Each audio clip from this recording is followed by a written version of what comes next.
This week on Hooligan Nation, we conclude our journey through the 80s in hard rock and heavy metal. Hold on tight. We're talking about Bon Jovi, Poison, Iron Maiden, Mötley Crüe, and so much more. Stay tuned, because you got nothing to lose. Say it one more time. Different voice. Nothing to lose. I love it when I get you to do something like that. You wanted the best. Well, they retired. So you got two dudes in a garage. Talking KISS.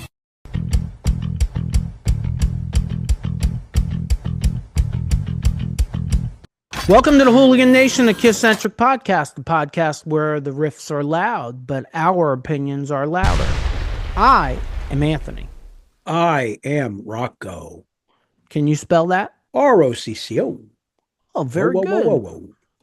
Who's a big boy now? What's up, Father Rocco? Oh, thank you. How you doing? I appreciate that. How are you today? I am Ducky. Quack, quack, quack. What's up, hooligans? What's up, hooligans? Wow, we're going to bring back more animal sounds. Just realized I did that. Last week we had a Wookiee, we had some sheep, and we had a horse. Yeah, be careful with that power of suggestion. It makes me go in different weird directions. So the voices in my head sometimes just come out. I know, all 37 of them. Trust me. I'm well aware, and so are the hooligans now. This week we conclude our journey back to the greatest decade of our music, the 80s. But before that, we have news, music we're listening to, and of course, our weekly poll. And boy, our weekly poll is a shocker.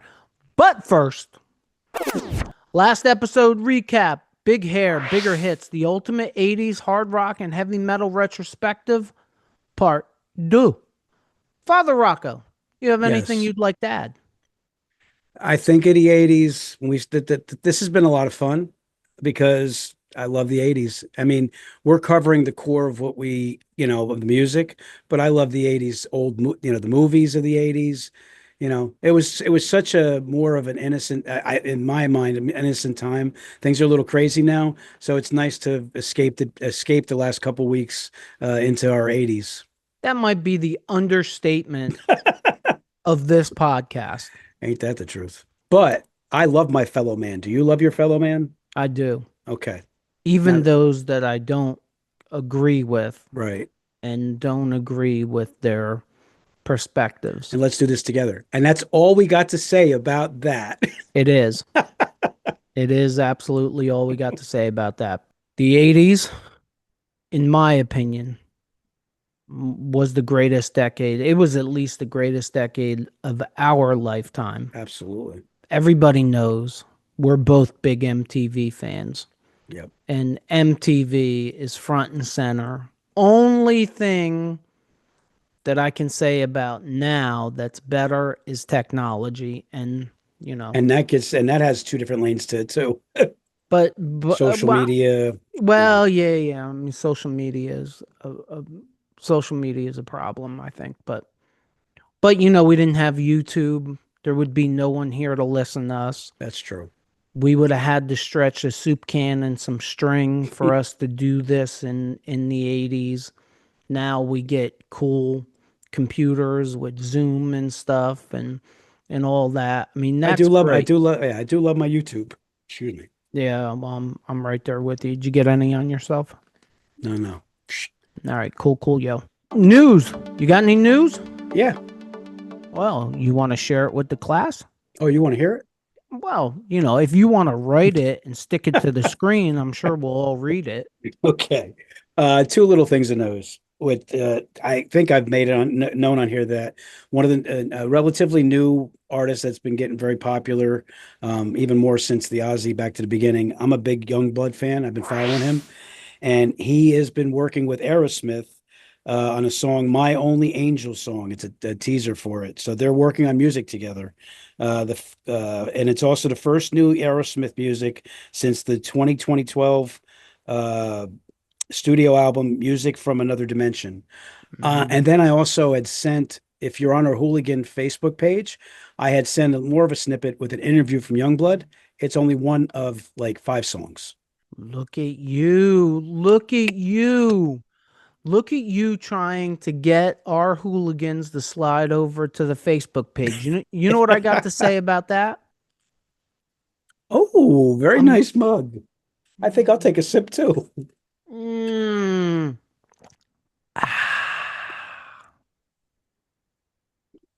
Cheers, hooligans. HooliganNation.com. And then the second bit of news is Soundgarden. You know, I'm a big Chris Cornell fan. Soundgarden's Matt Cameron on final recordings with Chris Cornell. We're definitely halfway over or halfway done with it. There's no set release date yet, but they will start releasing singles once the album is 100% complete. Oh, cool. And that is my news. My news.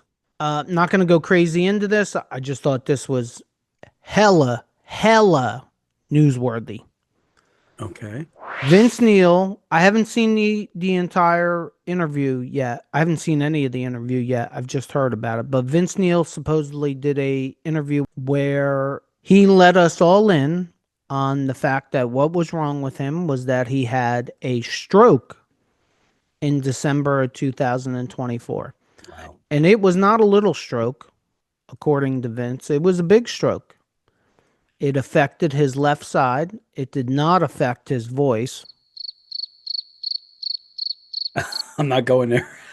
I'm not either. What about his memory? Like remembering songs? No, but he literally says he started out in a wheelchair and he had to relearn to walk. And I know that that's pretty accurate, that can happen. And that he went from a wheelchair to a walker to a cane to, considering the stroke, he looks pretty good these days. So that's the reason why they had to postpone the residency, which the residency, I might as well slide right into this. The residency has started as of this recording on September 16th. We're recording. And I'm going to shock everybody that hasn't seen or heard this yet. Of course, there's video out there. And of course, it's on YouTube. And they sound good. They sound the best that they have sounded in years. Really? Let's hope it's not backing tracks. But yeah, it's on there. I think they've played one night of the residency. And they sounded really good. Well, I'm a fan of Vince. I mean, back in metal's heavy metal heyday, I thought he was one of the coolest dudes. I mean, he always had chicks all around him, and I haven't liked what I've seen of him the last couple of years. With forgetting words to songs and looking out of shape and everything like that. So if he's healthy and he's doing well, I'm very happy because I've always been a fan of Mötley Crüe and Vince. So. Yeah, I'm with you right there, except I can't knock the guy for being fat and old. No, but I'm saying, listen, the reason I'm saying that, listen, I've been there. And I still battle it. But my point is that he went from being like one of the coolest looking rock stars. You got an image to uphold that it hasn't looked good. No, I want it personally, I want to think of the Vince back in the 80s. Vince is part of that club. Club excess, Right. and there's many members of that club. But hey, listen, it goes along the same lines of not wanting to see like bands like Kiss bald. You know what I'm saying? To me, it's along the same vein. Yeah. I want to see them the way that I grew up with them, Father Rocco, have you ever seen JJ French's podcast? Yes. It's been a while, but yes. He's like a producer too, right? Like he's more into like producing, I think now. I know he has a pocket, but he's like a businessman now. I think JJ was always very much the business end of Twisted Sister, if I remember correctly. What I seen, that was kind of like what I got from it. Like it was very, very business-like on his podcast. Do you notice something about little JJ? No. You didn't notice that he might be considered follically challenged? I saw it a while ago, so maybe he's lost hair since then. Oh no, he's like a bald eagle these days. Oh He wow, I didn't know that. he could really be my brother and your cousin because you're 4 hairs away from being follically challenged. Hey, listen, you can't stop Father Time. But that brings me to this. Twisted Sister have announced that they will be reuniting for their 50th anniversary, minus Mark Mendoza, the only other living member of Twisted Sister, that will not be involved. And Dee's, it was an interview, shocker. Oh my God, it was an interview on Eddie Trunk's show. Oh, wow, Oh go figure. my God, we promote and market Eddie Trunk's show more than we promote and market the Hooligan Nation, I feel like. It'll be worthwhile once we get him on because we're gonna have him on at some point. God, I hope so. I have so many questions for him. But they're gonna reunite minus Mark Mendoza in 2026, and Father Rocco. The bus will be leaving. Be on it or be under it, because I'm going to see them. D was asked by Eddie Trunk, are they gonna go out there in jeans and t-shirt? Are they gonna go out there in makeup and costumes? And his answer was it's going to be somewhere in between, but it's going to be more than jeans and t-shirt, which literally the first thing that popped in my head is, does JJ French put a wig on, or is he going out there bald eagle? He's putting a wig on. I don't know. If you got to bring back the look, you got to bring back majority of the look. I think he's putting a wig on. It would be interesting because I don't know of any rock stars that wear a wig that have really widely been seen without that wig. Like, we talked a few episodes ago about Ace wearing a wig, but I've never seen, I saw what he looked like 10 years ago before the wig, and his hairline is completely different now, which gives it away. And of course, it's been rumored that Paul had plugs done and Gene had this done and blah, blah, blah, blah, blah. But there are no, as far as I know, there are no real pictures out there. Yeah, I mean, if you're still in the public eye and you're known as a certain thing, I got to imagine it's got to be really hard. It's one thing if you're allowing yourself to like show that the hair's kind of going, you're getting shorter hair as you go. But all of a sudden, I think it'd be hard for your fan base to take. I know it's probably unfair, but Don't you think you almost kind of owe it to your fans to put a wig on? at the end of the day, I don't think it matters to me whether he wears one or not, but it is something of interest. Music we're listening to. What you got? I got two. Do you? And this first band I just started listening to yesterday. The band's name is Spirit Box. Okay. There's a song Circle with Me, Sun Killer, Secret Garden. So far I like it. I like the vocal. There's got some moments where it's real heavy, and I like the vocal. It's really, really clean vocal. And then it's interesting. I'm still kind of like, my take is still out with it, but a lot of the stuff that I've heard I like. And I forgot how good a guitarist Oz Fox was because I'm listening to Hell with the Devil, and like I'm on a Stryper kick again now because Good for you. so much good stuff. I mean, if you didn't like Stryper back in the day because you thought they were pushing their narrative too much, forget about that stuff and listen to the music because they created some really good music. But yeah, that's what I'm listening to. I mean, a lot of good stuff. I got one for you. I got a little tidbit for you. You interested in it? Yeah, hit me with the tidbit. Let's go. Rock and roll. Do you know why Oz Fox is named Oz Fox? No, and you know what? I've always wondered. Well, I'm here to clear your wondering up. He took the nickname Oz because of Ozzy. Really? Yep. You know where I found that That's out? cool. No, where? I listened to an interview that Eddie Trunk did with Oz Fox. Oh my God, our hooligans are getting like so sick of Eddie now. I'm only kidding. Hey, listen, we're trying to bring it for you, and unfortunately, Eddie's the one that gets a lot of the information. Music I got. Yeah, hit me. Go ahead. I'm gonna hit you, all right. New Limp Bizkit. I don't know where the hooligans stand with Limp Bizkit, but I am a Limp Bizkit fan.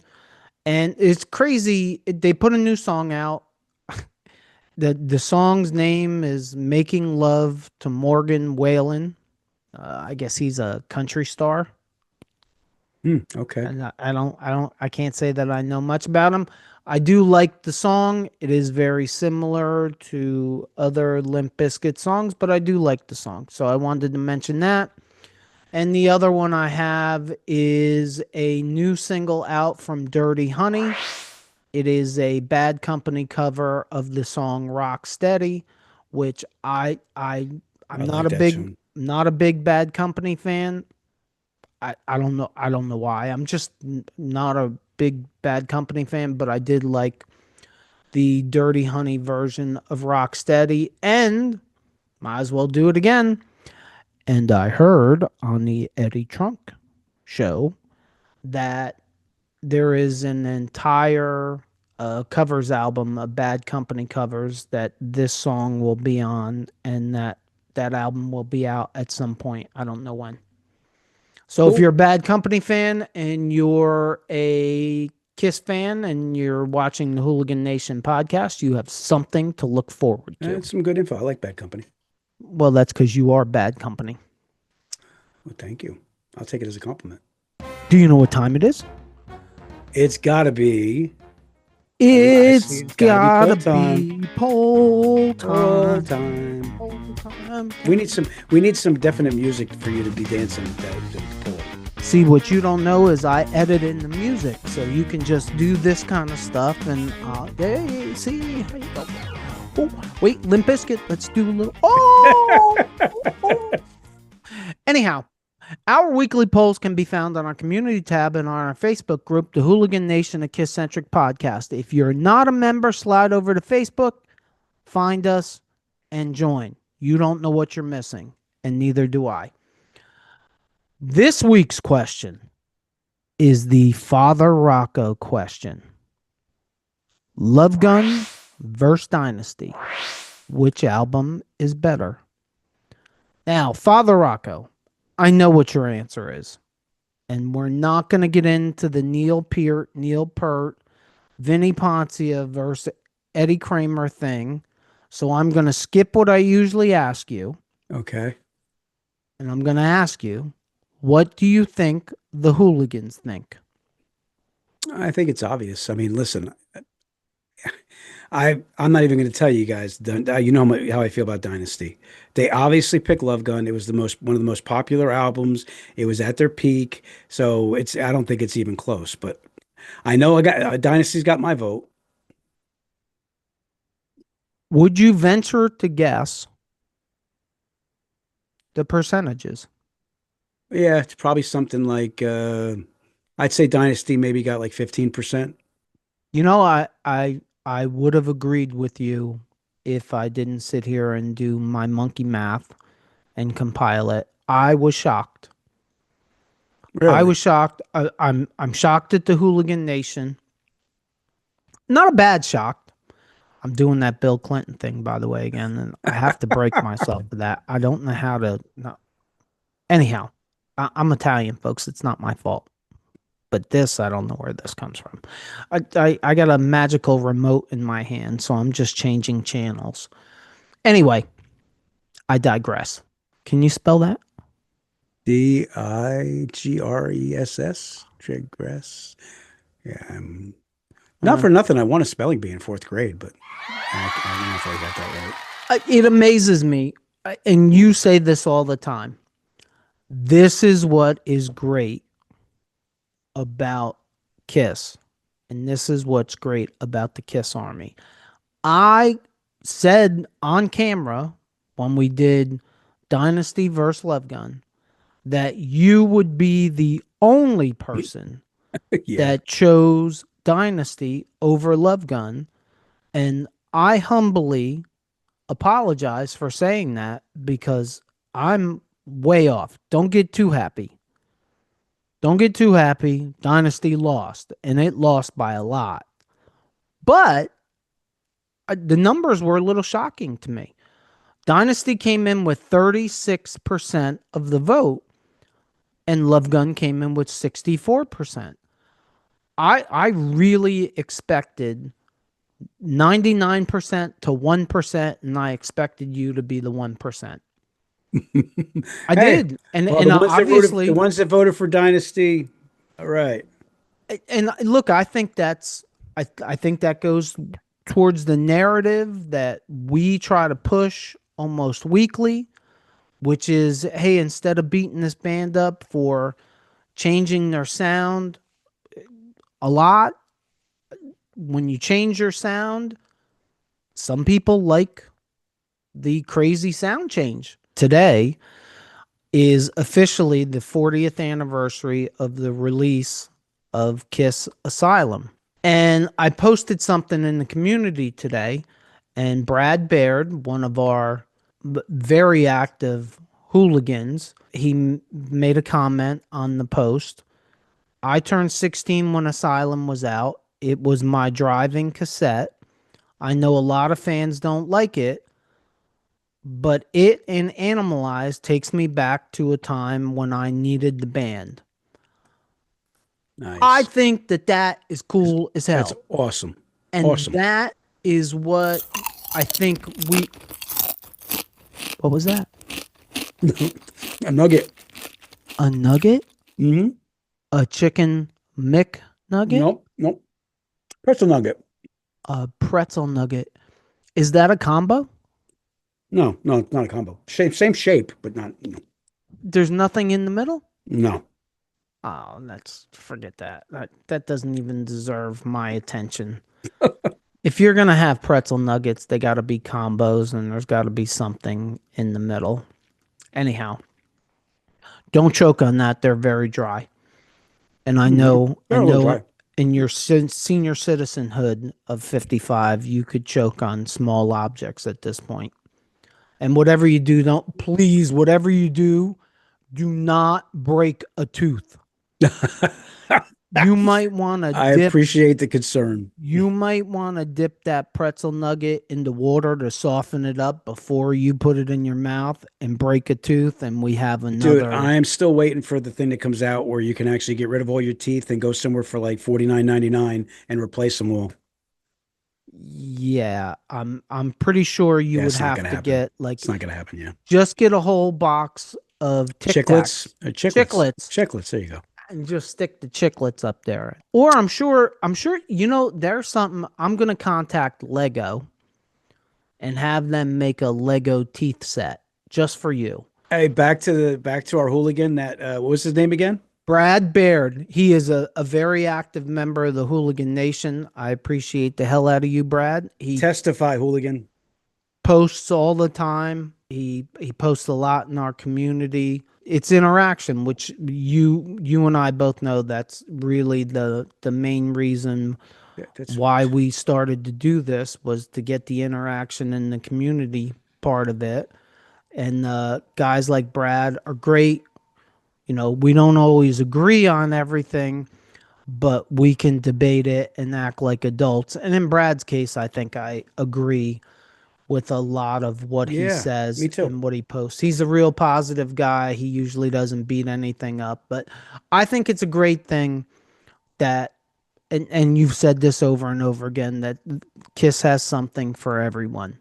Absolutely. And that's part of the proof of that. Yeah, and you know what? The interaction, like I said, we're never overstating that. Like when you say something about your history with the band, something that you put in the comments that makes you think of a concert you went to, maybe a moment where you're just listening to a song in the house and it was something that got you through a rough moment, or you're out cruising on a Saturday with a bunch of friends and stuff. Like those are the things you put in the comments. Like that's part of us. That's our Hooligan Nation. That's part of what we're all about.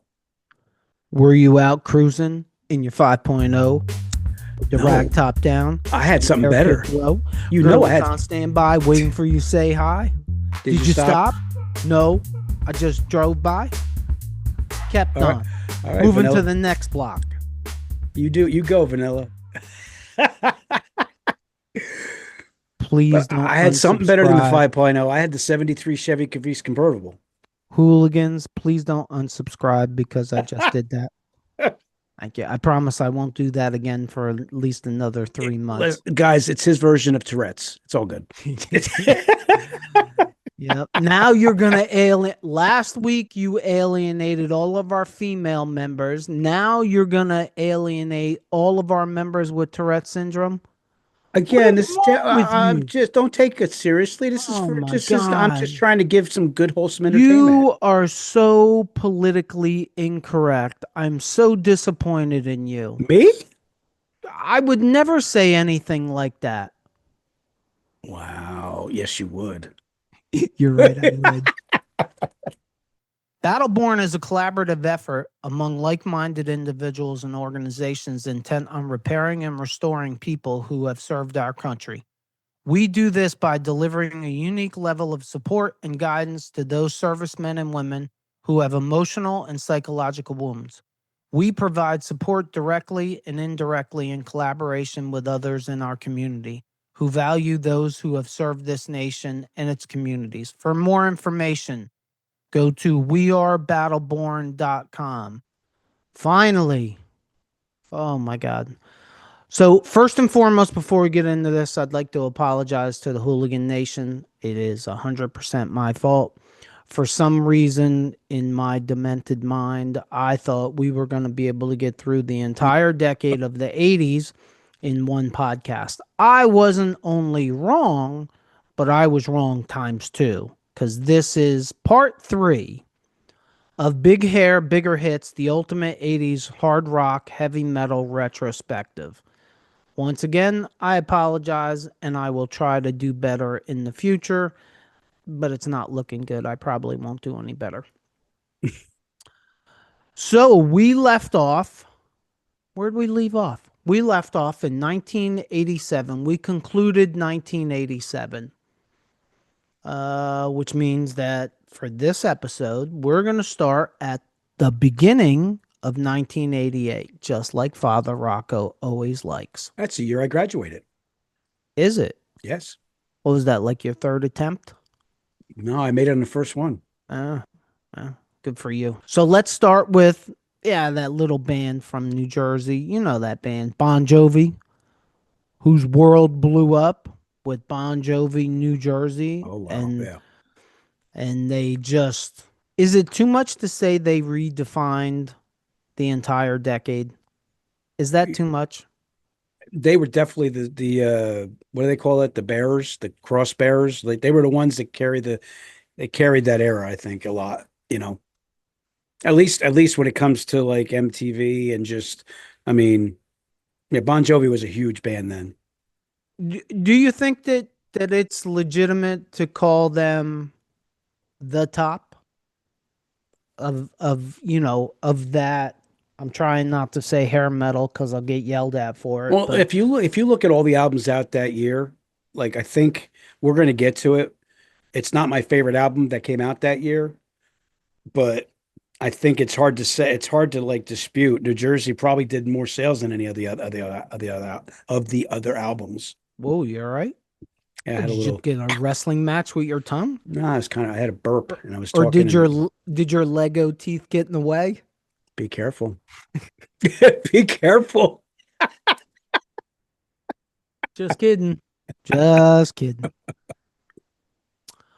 I'm going to guess that was the best-selling album in hard rock, heavy metal of 1988. I'm going to go out on a limb and guess that. I think a big part of it, and we talked about this before, I think a big part of Bon Jovi's success is they were really good songwriters. Like they had messaging. Their messaging was great, and they had very melodic music to go with it. Again, at that era, I was not admitting that I even liked Bon Jovi, but I did. And it is, and you'll agree with this, it is 100% my personality that I am more of a Richie Sambora fan than I am a John Bon Jovi fan. I don't know why. I always like the ones that are considered the evil ones, or the ones that screw shit up all the time. I don't know why. But you have to give John Bon Jovi credit. He, I don't believe, you know what? I don't believe still to this day he's ever made a wrong move. And I'm sure you can give Doc McGee a lot of credit for that, Sure. especially then. But everything John Bon Jovi touched, he touched the right way. Next up, Ozzy Osbourne, No Rest for the Wicked. If, and it's a big if I'm correct, this is the entrance of Zakk Wylde. It was a beautiful, glorious entrance, especially for the song co-written by Ozzy, Zakk Wylde, and Bob Daisley, Miracle Man. I think it's one of That Ozzy's. busted. I think it's one of Ozzy's best songs, I and love it. That album's a good album. Ozzy was coming out of the glam metal. I don't know if that was that big a successful album, but I remember listening to the album like crazy. I like almost all the entire album. No, it went 2 times platinum. Wow. So I would say it was it reached number 13 on the US Billboard 200. Okay. I stand corrected, but I mean I listened to it like crazy. I love that album. Yeah, it's a good album. Miracle Man is a special song on that album, if you ask me. Yeah. And it's another great choice, Ozzy, bringing in another great guitar player. Yeah. I still think, I will always think Ozzy's greatest talent was surrounding himself by Personnel. talent. Absolutely. You know. Next up, Guns N' Roses, GNR Lies. I mean, like, what can you say about this that hasn't been said already? I think it blew all legitimate Guns N' Roses fans when this came out, because it was a completely different sounding record than what was Appetite for Destruction. There was only one single, and that's for the song Patience. Yeah, I used to isn't the song on there? I used to love her, but I had to kill her on there too, I think. Yeah, Yeah. it's great. And you know, there's a song on here. Am I right? No. No, I guess I'm not right. I But it's wonder. definitely a different kind of record than they came out with Appetite. Oh yeah, and it has, you know, Move to the City, Mamakin, which was a Aerosmith cover. Patience, Used to Love Her, You're Crazy. I mean, just a killer album, but completely different sound. And by the way, that went 5 times platinum. Next up, one of my favorites, Kicks, Blow My Fuse. Good album. A lot of good songs on that album, though. I remember I had that album. So, what's the big? Oh, Don't Close Your Eyes. Great song. That's you know, that's a sign of the times right there, Power because ballad. there's your power ballad. And there's Blow My Fuse and Cold Blood. Maybe Cold Blood is the one they all fall down thinking. Anyway. Yeah. Really great. Steve Whiteman, you know, look, I'm not a huge Kicks fan, but I do like some of their music, and I never knew who their lead singer was, but Steve Whiteman, who's their lead singer, a great voice. Unique. Great voice to me. I don't know, it just No, great voice, and also different than a lot of the singers that were out then. yeah. Yeah, there was none of that high-pitched screaming from him at least that I can remember. He had that deep, gravelly voice. It was definitely is a unique sound. Here's another one. This is a big one, because to me, this was a band that really should have been big and wasn't, and never really got big. And that is the band Hurricane. I think they were big in Europe, I think. They were more of like from what I remember. Hurricane, they had really what could be considered one big hit, and that was I'm On to You. Na, na, na, na, na, na. Which I love that song. I love that song. Kelly Hansen went on to be the front man of Foreigner for well over 20 years, I believe. So Wow. he came out of that doing pretty good. Oh, they got a song that you could sing to all your ex-girlfriends on here also. Give Me an Inch. Yeah, you're funny. Thank you. You're Thank funny. you. Thank you. I'll be here all week. He'll be here all week, folks. Next up, oh my God, do you have a seatbelt on your chair? Yeah, but I broke it last week. Well, you're going to fall off your chair right now. Lita Ford, the Lita album. Mm. What was there any of us that wasn't into Lita back then? I don't think so. Maybe if you were blind. Hot chick, awesome Oh. guitar player. I mean, come on. I mean, Back to the Cave, Kiss Me Deadly. Oh my God. Boy, that my brings back God. memories. Close My Eyes Forever with Ozzy. Ozzy. Oh my God. Look, that Kiss Me Deadly video. I can remember staying up late at night just so I could watch it one more time. Next up, Living Color, Vivid, a breakthrough hard rock, funk metal album, and truly is. Great album. Yes. Peaked at number 6 on the Billboard 200 and was certified double platinum in the US. Great album. Definitely not any kind of glam metal, hair metal, anything like that. They were different. What I like is it's almost, I'm going to say it's kind of like the Guns N' Roses effect. They came into a genre and were labeled at that genre, but it said, step aside, we got our own sound.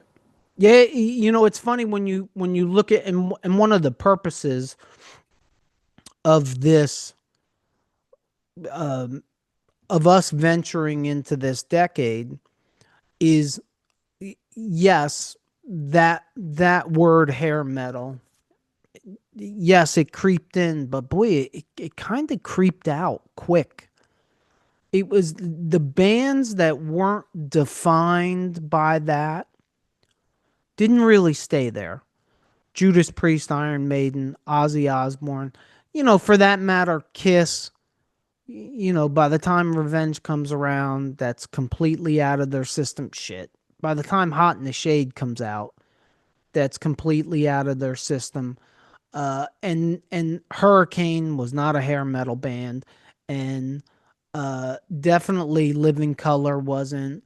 Iron Maiden's Seventh Son of a Seventh Son, which sounds 100% different than Somewhere in Time did. Like, they dipped in, said, hey, we got to try it. We're going to do it once. And then they dipped right out and said, you know, maybe this isn't for us. Look, I'm thankful that they all dipped in there because I think we got good albums from bands that really weren't in that genre.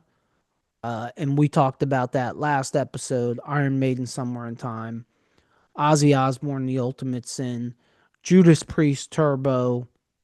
There's 3 great albums. You cannot find and 3 heavily scrutinized albums from the core of those fan bases in a lot of ways too. Absolutely. I don't argue against Absolutely. them. I love those albums. I love them too. I'm thankful, but I also am smart enough. See, I am smart.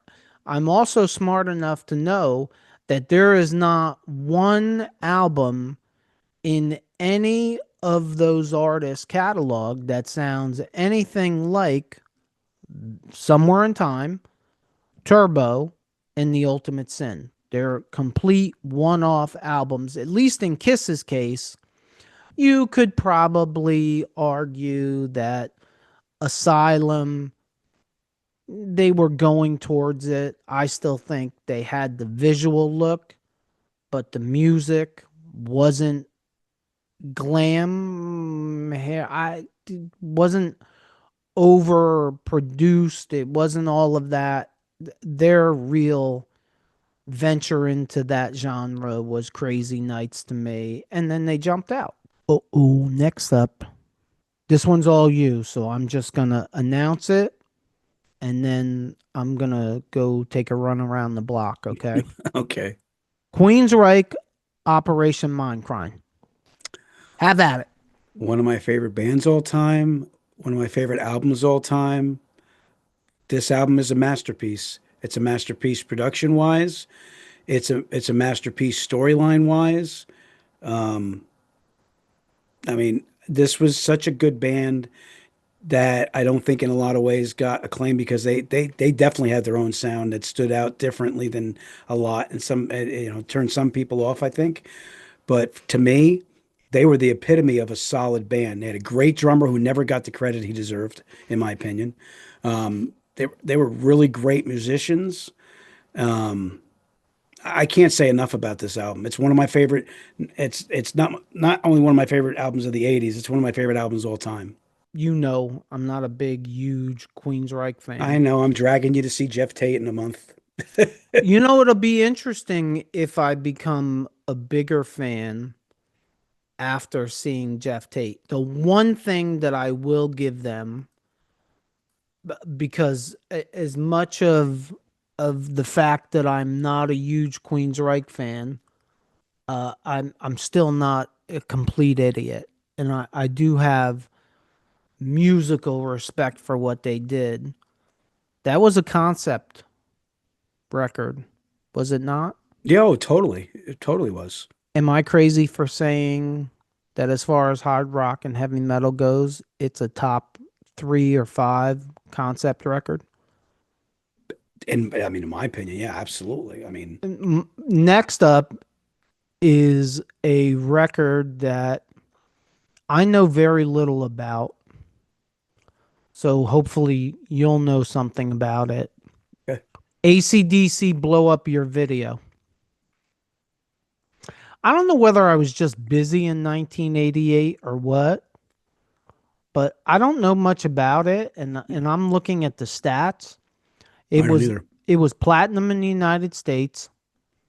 It hit number 12 in the US Billboard 200. What are the singles off of that? Heat Seeker and That's the Way I Want to Rock and Roll. Heat Seeker sounds familiar, but yeah, I don't recall it. Yeah, I mean, I'm not going to BS the Hooligans. I really didn't. Yeah, I'm I not really either. I don't know much about it. So Hooligans, if you're listening to this, if you're still hanging with us and you know more about it, put it in the comments. We'd like some more information on it. yeah, let us know if it's a good album because, well, I'll venture over there within the next couple days to see because I'm intrigued by it. Next up, Anthrax, State of Euphoria. I listened to it a lot. It's different. It's a little different than album of Anthrax. There's not too many songs that I can honestly tell you the names of. I remember liking a lot of it, but nothing that really was sustained. You know what I mean? Like, honestly, if I had to compare it to something, remember how I told you, like, I don't hate Unmasked. I like Unmasked, but it's not something that stays with you. To me, Euphoria is that kind of album. Like, it's not an Anthrax album where a lot of songs stood out to me. If there's, if there's hooligans out there that it's like something that is really close to their heart and they got songs that they could just, that you can say, definitely put out there. It's not an album that I can say that I didn't listen to. I listened to a lot of it, but it wasn't something where I would take a song. Like right now, I can tell you a song or two that I would put on a playlist. Not really. Nondescript maybe is the kind of thing I would say. Good music, but nothing that that wants me to take home with me. So it went gold in the United States.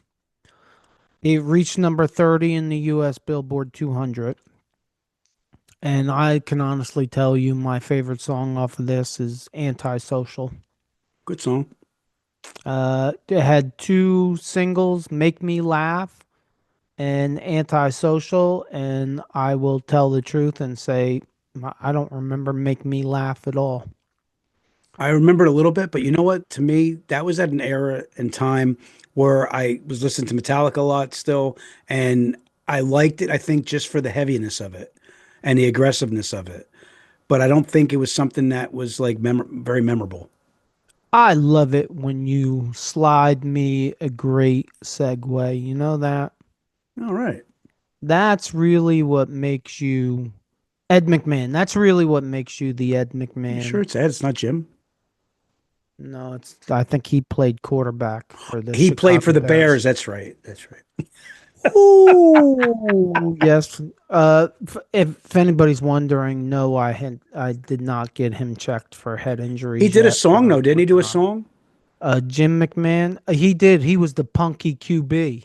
Super Bowl Shuffle. Yeah, he was the punky QB from the Super Bowl Shuffle. And we are in the weeds. Yes, we are.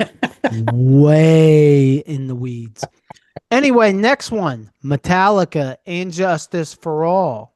Oh, what you I got to say about that, a Father lot. A Rocco? lot. I went to Monsters of Rock concert. I've said it before in this. And Metallica came out. The thing that was cool about this, it was at Giant Stadium. And the press leading up to this, the album was coming out, and there was going to be a song that they were going to preview live at the concert what nobody had heard before, and it was Harvester of Sorrow. And I just remember being so excited and listening to that, thinking that that was the best song. And we had horrible seats. Like we were way up and we had a speaker blocking us. It was like, it was brutal. But the concert itself was great. But I remember loving, and I still love Harvester of Sorrow. The only thing I will tell you about Injustice for All, and it's not a secret, they went a little bit too far. They went too long with songs. They tried to do too much. There's not a bad song on the album, in my opinion. I like every song on the album. One is on there. Harvester of Sorrow is on there. And it's not the drums. Short of Straw is on there too, right? Short It of Straw. it was the last the lack of bass. Okay, but Short of Straw, I think, is another really, really good song on there too. Yes. I like the whole album. The whole album is really good. And it's one of those albums where Metallica kind of gave you a different flavor, right? Yes. Metallica's done that a little bit too at times. Yes. The magnetic thing too. So it's not an album that I don't like. I like the album, but I think this they went. I think the average time frame on each song was like 6 minutes. Yeah, it's long. 6:42, 9:46, 6:25, 7:26, 6:35, 5:45, 7:43, 9:49, 5:14. Right. So I mean, and you've heard me complain so many times about songs being too long. Like get in, get out, make it good, get in, make it good, and get out. see, I have a different opinion. If the song is good, for instance, one is 7 minutes and 26 seconds. Blackened is 6:42. Injustice for All is 9:46. Shit, you can do that for 15 minutes. But you know, we're talking about complete albums. It is a complete album. There's not a bad song on there. No, it is a complete album. No, there isn't a bad song on there. Yes, does have sonic issues in that they turn the bass pretty much completely off. It did reach number 6 in the U.S. Billboard 200, which just think about that. Like that is mind blowing for what kind of music they were playing. And it was 8 times platinum in the United States. Next up, Megadeth. So far, so good. So what? You know what I really like about this album? What's that? The vocals. Dave Mustaine doesn't get the credit vocally. I'm totally joking. If you listen to the last couple episodes, that's what I don't like about Megadeth. I'm just totally joking here. I was kind of like, what a little crazy. I owned the album. I listened to it a little bit, but it's not something I really listen to a lot. I was just joking before. No, this is not my favorite Megadeth album, but there is I liked the cover version, and I'm on record as saying that I don't like cover versions usually. Well, I like the cover version of Anarchy in the UK, which is a Sex Pistols cover. Mhm. And In My Darkest Hour, I think, is a great, great Megadeth song. And I think that Mustaine and Ellefson, even though they can't get along, them together, in my opinion, they made magic. Unfortunately for Dave Mustaine, the magic wasn't as magical as Metallica. But you know what? Like I'll never knock the guitaring in Megadeth. The guitaring in Megadeth is is great. I just don't, like I said, vocally it's a Megadeth, so it kind of always turned me off a little bit. Next up, this one's all you, okay, Father Rocco? Okay. Slayer, South of Heaven. It's a good album. I mean, listen, with Slayer, I go to the same thing with Megadeth. Like, I like a lot of the guitaring of Slayer. I really don't like the whole satanic crap. I've never dug that. It's kind of always maybe wanted to shy away from them. But musician wise, and as a guitar player, like appreciating what they're mute them musically, like if no singing is done, and I'm just listening to instrumental music, I can listen to Slayer, not just South of Heaven, Rain and Blood. Like they are great musicians. I'm never gonna take that away from them. But there was always something that kind of like turned me off. I don't really care for the vocals again. Vocals really go a long way with me of making me like hook me in or hook me out. Oh, I got so much here. I got so much here. Don't you think that the whole satanic thing was shtick? I don't care though. The reason why I don't pay any attention to that is because, well, Black Sabbath did it.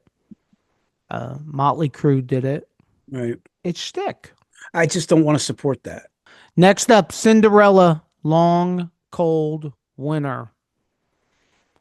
Another band that I don't understand. Somehow they got grouped in to a genre that they never really belonged in. Mm. This is not a quote unquote hair metal band. This No, is not. they're a blues metal band. Yeah, I mean, and this is a great album.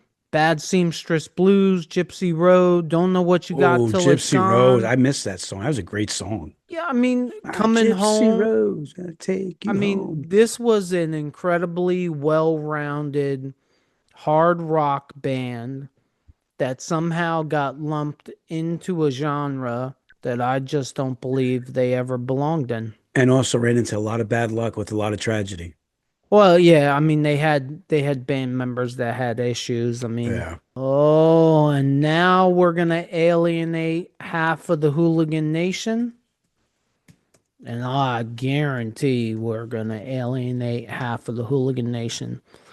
Van Halen OU812. Would you like to speak, or would you like me to throw myself on the 25 swords that I'm about to throw myself on? I'll give you just something quick.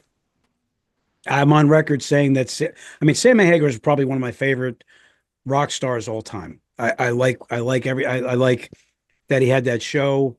I like all the music that he did with Van Halen. I don't dismiss what David Lee Roth did. I like both eras, but I know I'm being politically correct here. But I think I don't hear a lot of people say a lot about OU 812. Everything's 5150. I think OU 812 is a really good album. Well, first off, I think 5150 is quite possibly a once in a lifetime album. I do think that the overproduction is probably what pisses off most hardcore David Lee Roth Van Halen fans. Me, I guess I like that sound most of the time. OU812 again is in the same realm as Judas Priest, Iron Maiden, Ozzy Osbourne. Like it is OU812 is not like 5150. Not at all. And I would not call what I would call 5150 is experimental. I would call it maybe overproduced, where OU812 really went to Sammy's wheelhouse. Sammy sings the power ballad. Bounce too. Yeah, Balance too. Also, Or Balance, yeah. sorry, Balance. Yeah. But songs like When It's Love, I mean, I challenge you. Like, that's a great, great, great Van Halen song. That David Lee Roth would never sniff. I couldn't touch it. And that's just getting started on this record. There's Finish What You Started, which is a great kind of funky sounding song. Cabo Wabo, Mine All Mine, which is kind of a rocker. Feel So Good, Black and Blue. Like, this is a great, great album that Sammy, it seems, was allowed to not take over, but was allowed to steer more towards what his interests were. Well, and I think at the time, I also believe that Eddie enjoyed. I think Eddie allowed David Lee Roth to dictate a lot, and I think when it came to Sammy being there, I think Eddie enjoyed the freedom to create with keyboards and other things. He was able to embrace being more of a full-blooded musician and not just the guitar god. And I don't know about you, but I think that part of that was Sammy encouraged that, I think. And it sure as hell didn't hurt the band. OU812 went 4 times platinum and was #1 on the US Billboard 200. So, the numbers, I tell you all the time, numbers do not lie. Next up, this happens literally by luck, but it's now happened twice. David Lee Roth, Skyscraper. So much talent,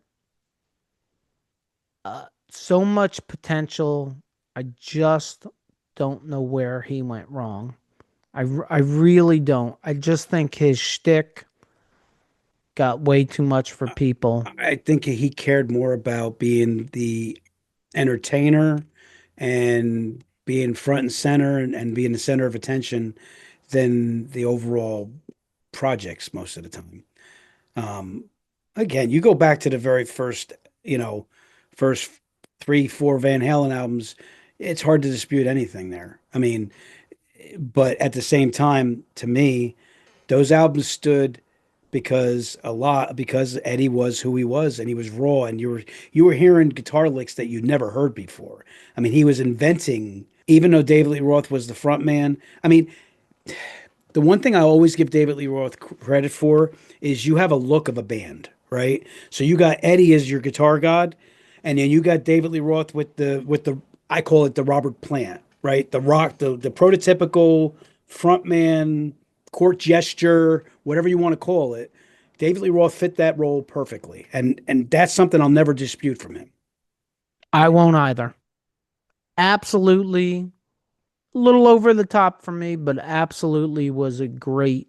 But he viewed that as frontman. he always viewed that as that's the gig. Right. And that is why, to this day, if you gave me the choice, David Lee Roth or Sammy Hagar, I'm picking Sammy Hagar, and I'm simply doing that because Sammy can sing everything that David Lee Roth can sing, and David Lee Roth can't sing anything that Sammy can sing. Poison, open up and say, ah. Poison made a lot of good music in the 80s. I mean, whether it's not, like not the most musically challenged in some people's opinion, they made good songs. There's a lot of good songs that Poison made. Look, it wasn't cool in 1988 for any of us to be Poison fans. This Open Up and Say Ah was a great follow-up. It's arguably better. Give me something to believe in. Is that on that album? Yep. Nothing But a Good Time, Fallen Angel, Every Rose Has Its Thorn. Your Mama Don't Dance, which I hate. I hate that song. They do it well, though. But it was still a very popular song. And let's look at number 2 on the US Billboard 200, 5 times platinum. Not only 5 times platinum in the United States, but it was gold in the United Kingdom, platinum in New Zealand, 4 times platinum in Canada, and 3 times platinum in Australia. And look, the people spoke. Underrated song. Give Me Something to Believe in. It's a great lyrically, great messaging, great song. To me, the best song on this entire album is Fallen Angel. Fallen Angel is great too. But I mean, if you listen to if you're like, it's a military song, Give Me Something to Believe in. But it's a really, really, really touching story, that song. He is, well, Poison altogether are very, very patriotic band. Next up, Stryper, In God We Trust. I don't care what the band is singing about. If it sounds good, it's good to me. And that's really all I'm worried about. To me, they this is going to sound really crazy, but every album I've ever listened to of Stryper, you can see the completeness of what they do. Like almost every song, you can see there's effort in every song. You know, you can see sometimes you can tell when a band's just throwing some tracks on there just to finish up an album. Yeah. I don't think Stryper ever did that. And everything I've ever heard of Stryper, you can see effort put in every song. Maybe it's just the way that I take it. Maybe I'm delusional, but to me, they're a very thorough band. I do believe you are a little delusional, but that's part of your. All right. Am I delusional in this particular take that I have here? No, I think generally you're delusional sometimes, but no, in this take, no, I don't think you're delusional. Is that a compliment? It is, but you got to remember you have 36 other personalities, and some of them are definitely delusional. It makes me versatile. Oh, you are. You're like a Swiss Army knife of personalities. That's the end of 1988. Let's jump into 1989, and let's start off with what I think is probably the year slayer of 1989, and that is Mötley Crüe, Dr. Feelgood. Their most commercially successful studio album sold over 6 million copies in the US. Their only album to top the Billboard 200 chart. Not my favorite Mötley Crüe album, but it is probably musically their best album ever. And you just cannot dismiss the songs on this album and all the work that they did to elevate themselves musically from where they started. And that is very much the history of Mötley Crüe from 81 until 89 is every album advanced them musically, in my opinion. I mean, Dr. Feelgood, Kickstart My Heart, Without You, Don't Go Away Mad, Just Go Away, Same Old Situation, all on the same album. All on the same album. They're all hits. They're all great hits. Unfortunately, like everybody else, they kind of unraveled. And they unraveled due to excess. But man, they were on top of the world. And to me, that's the best album of the year. I like it. Like you said, a lot of hits on the album. It's not my top Mötley Crüe album, but it's a lot of great hits on the album. Yeah, I don't think it's my top Mötley Crüe album, but I do think it is the best sounding Mötley Crüe album, Bob Rock. I think it's probably their best written album. It is definitely their best produced album. Musically, I think they were at the top of their game, and they could go anywhere you wanted to go. You go from Kickstart My Heart to Without You to Don't Go Away Mad, Just Go Away. I mean, There is three distinct sounds on one album. And now we got to look. This is the solid number 2 in my opinion. For the year 1989, Skid Row's debut. I mean, peaked at number 6 on the Billboard 200 and was certified 5 times platinum in the U.S. Yeah, I mean, and you got probably one of the best rock and roll singers of all time. If they didn't implode, oh my God. But Big Gun, Sweet Little Sister, Can't Stand the Heartache, Piece of Me, 18 in Life, Rattlesnake Shake, Youth Gone Wild, Here I Am, Making a Mess, and who could forget, I Remember You. The best song to me on this record is probably Youth Gone Wild, which it was released as a single. Well, that was their coming out party right there, that song. Yeah, but 18 in Life and I Remember You, I'm guessing, sold 10 times the amount that one sold. And I think that's the best song on the record. And I'm not taking anything away from 18 in Life or I Remember You. I mean, next, Alice Cooper Thrash, a glam metal comeback marked by the hit Poison. I don't know if I agree with that. Sold over 2 million copies, peaking in the top 20 in multiple countries. Poison is a great song. House of Fire is a great song. Bed of Nails is a great song. Little tidbit, Hugh McDonald from Bon Jovi plays bass on this album. Additional personnel, Steven Tyler, John Bon Jovi, Kip Winger, Joe Perry, Richie Sambora, Steve Lukather, Kane Roberts, Tom Hamilton, Joey Kramer. Wow, talk about you gotta have. That's the power of Alice Cooper.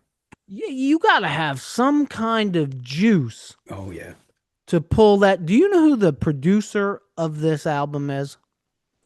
No clue. When I tell you who the producer of this album is, nope. You're in the neighborhood, though. When I tell you who the producer of this album is, and I didn't know this, Bruce Fairbairn? Nope. Desmond Child. Oh, okay. All right. Also co-wrote the legend of Desmond Child. And I believe he co-writes every song on this album. I think Thrash is a great album, but I like Alice, and I like all the different sounds of Alice. Next up, Aerosmith Pump. Good album. Good album. Yeah. Not a great album in my opinion, but a good album. They were really big time commercial at that point. They were not the raw Aerosmith from back in the day. They were definitely going after hits. And yeah, they were refined. Shockingly enough, produced by Bruce Fairbairn. Not much of a shocker. Love in an Elevator, Janie's Got a Gun, probably. The Other Side. I think The Other Side's a great song actually, but those are the singles, and it's a good album. Like from what I remember, it's not an album that you like turn off. Like you let it play because it's got good grooves. Most of the songs on that album are good grooves. Yeah, I would agree with that. And obviously 7 million other people agreed because it went 7 times platinum in the United States and hit number 5 in the US Billboard 200. This was the pinnacle of their comeback, I think. They were another one that benefited big time from MTV too. I was just going to say that. Yes, they did. They did play the music video game very well. Next is probably one of my... It's probably one of my least favorite Wasp albums, and that's the Headless Children. This was definitely a sound change for Wasp. Definitely beginning of the end. What's the single on that? They're really so Mean Man, The Real Me, and Forever Free. The Real Me. Okay. Definite sound change. Again, I mean, they like to change their sound quite a bit also. This has got an interesting bunch of people as additional musicians. Lita Ford, Minka Kelly. Do you know who Minka Kelly is? She's a talk show host. No, well, she might be now, but she was an actress. I definitely know that name. If that's the same Minka Kelly, that's kind of crazy. 48 on the US Billboard 200 and went gold in the United Kingdom. So didn't reach gold status in the United States. Who knows if they've reached it by now. Like I said, not my favorite album. It's not my favorite sound out of Wasp, but it is Wasp, so I put it in there. And next up, Ace Frehley, Trouble Walking. And this is something that I could discuss for days and days and days. And I really can discuss it because album number 1 of Frehley's Comet is an incredible album, in my opinion. Not as good as his 78 solo album, but it's damn close. And then you have Second Sighting. The problem with Second Sighting is, well, the Second Sighting was everybody looking for Ace, who was really nowhere to be found. And, you know, the whole Frehley's Comet thing started to go sideways.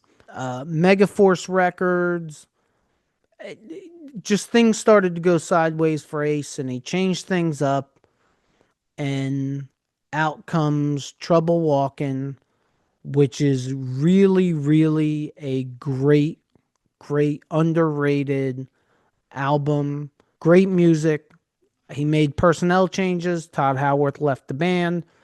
He brought Richie Scarlett in. Anybody that knows Ace Frehley knows that with Richie in the band, it was a harder, more edgier sound. With Todd Howarth in the band, it was a cleaner, crisper, more pop-oriented sound. And it's a great Shop Full of Rock, Do Ya, 5-Card Stud, Hide Your Heart. And, you know, funny enough, please don't kill me, Ace fans. I don't know why this is, but I think my favorite song off of this album is a song that Ace doesn't sing. That song, Too Young to Die, that Richie Scarlett plays lead vocals on, is an incredible song to me. I love that song. I can't get enough of it. It was just too late. It was too late. It reached 102 on the Billboard 200, and he had a small window. He opened the window up with the original Frehley's Comet.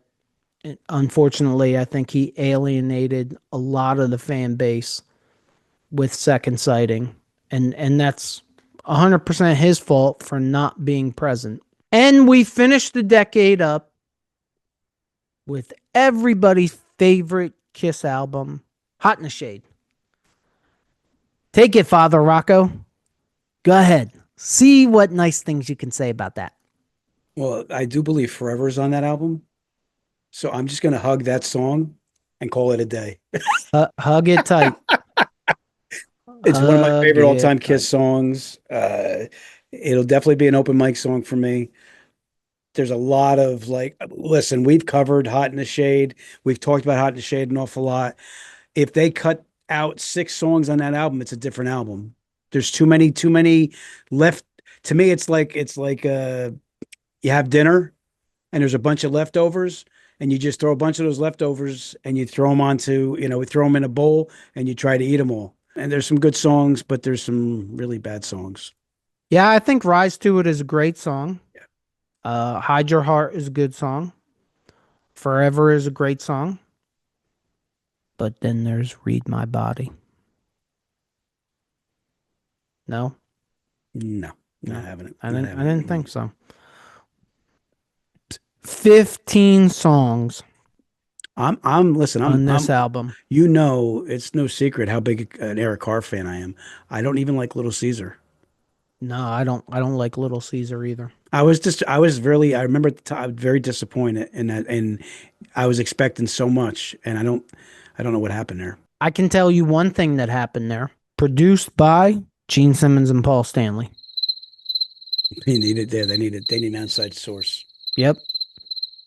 Now let's see. I don't know if we did this when we did the album review.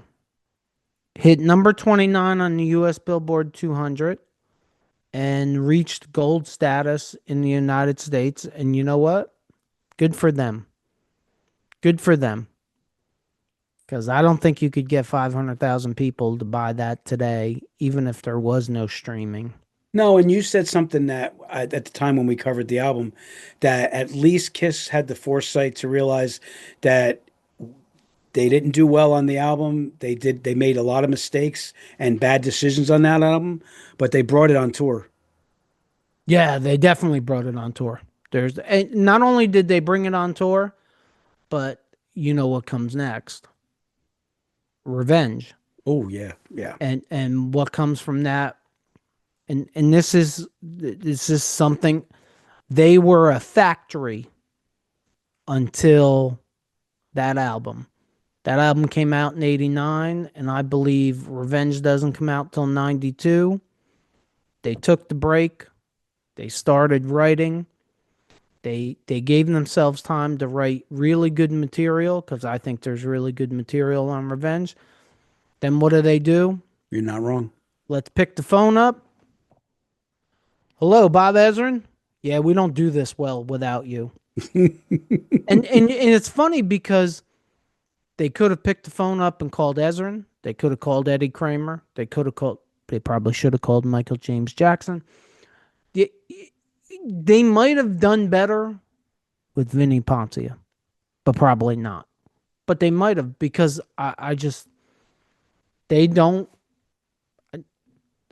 I think some bands can produce themselves, and some bands have too much ego to produce themselves, and I think KISS is probably one of those bands. I mean, if you take yourself and you put yourself in that situation, to me, I think I would always want an outside source. I think what happens to some bands, and understandably so, is they think to themselves, who knows us better than we know us? And I think in some cases that's very true. But that's why when you go back to a Bob Ezrin, especially after the last produced album from Bob Ezrin was Music from the Elder, that, Bob Ezrin wants to fix his reputation with KISS fans. That's a good thing.